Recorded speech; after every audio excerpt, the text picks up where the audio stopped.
For today's quest, we are taking the Brightline train from Miami to Orlando, and you're coming along for the 3.5-hour ride.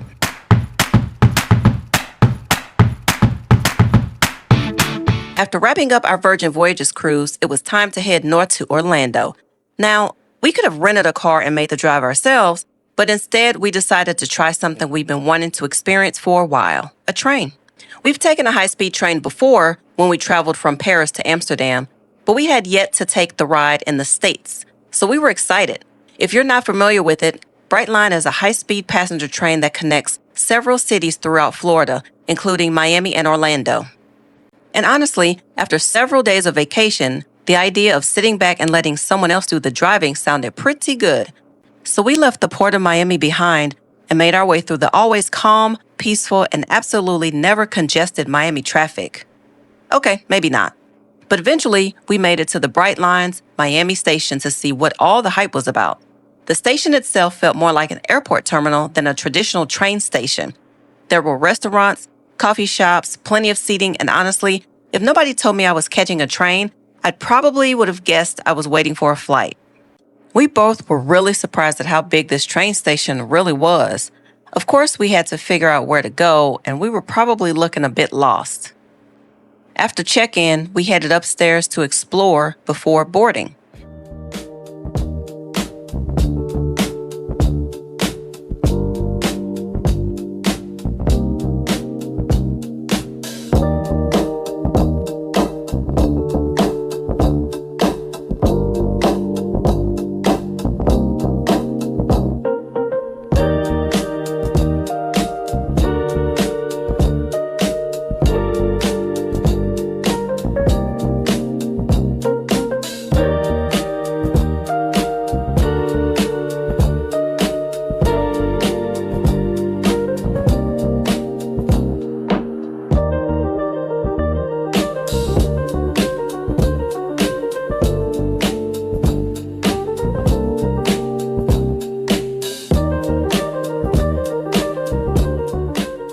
Beyond this point is where the trains are, so we had to scan our tickets to go through. Also past this point is the Premium Lounge.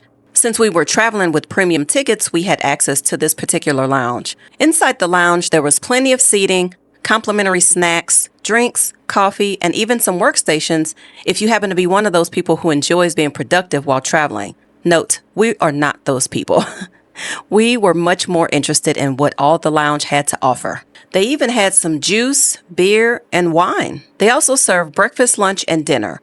So you can get a pretty good meal before you get on the train. We were here during breakfast, and it was pretty good. It was okay. The train station has another lounge called the Smart Lounge.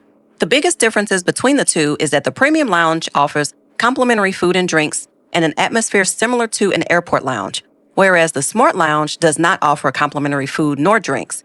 If you can imagine, you're at the airport about to board, and you have access to one of the airport lounges. Well, the airport lounge in this case is the Premium Lounge, and the standard seating at the gate is similar to the Smart Lounge.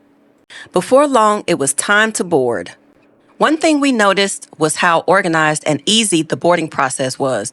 If you've ever flown on an airplane before, then you will understand when I say there was no fighting for overhead bin space, no gate agents asking for volunteers to check bags, and no wondering if your carry-on is somehow suddenly too large. It was just a quick walk to the platform and onto the train. Well, maybe not so quick because we're premium, so we had to walk a little bit further.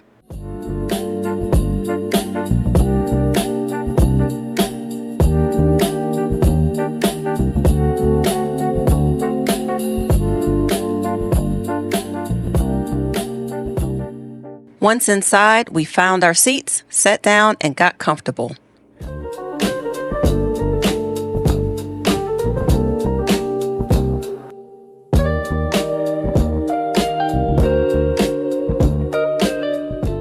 I took it upon myself to go look to see if anyone was still out on the platform. Just me being nosy. Before we pulled off, I went to go take a peek at the bathroom to see what it looked like.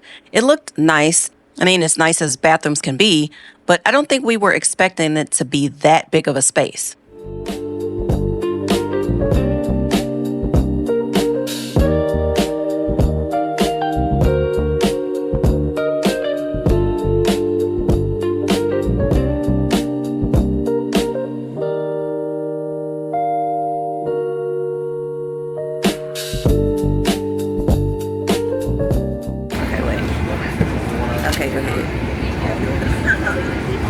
put it back.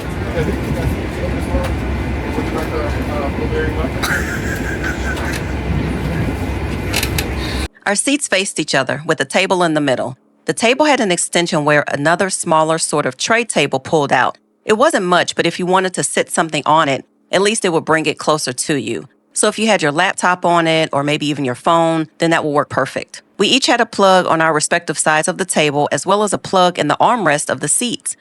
The seats were roomy and really comfortable for our 3.5-hour ride. However, we were constantly kicking each other under the table, so just be mindful, especially if you're someone with really long legs. All right, it was time to eat.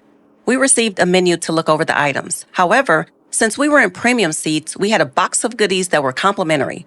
But if you want to order additional items, you can scan this QR code and your food will be delivered right to your seat. In our snack box, we got a fruit cup, yogurt, a muffin, a granola bar, pretzels, peanuts, a water, and a can of soda.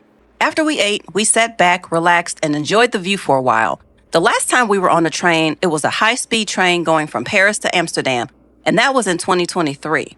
This Brightline train is nice because you can actually see what you're looking at out the window, so it was nice to watch the scenery go by. Our Brightline experience was coming to an end, and before we knew it, we were arriving in Orlando. 6 to 10. Please use the south escalators near security. It's the exit up over there. Okay, yeah, the signs say exit over there. Buenas tardes, pasajeros de Brightline. He said go to get services. Once we got off the train, we made our way to the baggage claim, which was different to say the least. With Brightline, you go to this area and wait for someone to bring out your luggage, quite different from how you get your luggage at an airport. And this is where our trip together concludes. I had a girls' trip planned, so my friend picked me up from here and we headed to St. Augustine, Florida, and Chris went to the terminal to catch a flight home. Right after Chris gets home, he is going on a solo cruise, so stay tuned for both of our videos so you can see each when they drop. Would we take Brightline train again? Absolutely. It was fun taking the train between the cities like that. It reminded us of taking the train between European cities, specifically when we took the train from Paris to Amsterdam. So yeah, we would do it again. We really wish they had a route from Orlando to Port Canaveral because we have a cruise coming up later this year, and it would be great if once we landed in Orlando that we could simply hop on the train and go to Port Canaveral. But since there is not a route, we'll have to drive or Uber.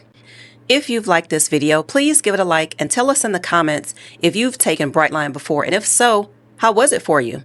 Thanks for coming along with us on another quest, and we'll see you in the next one.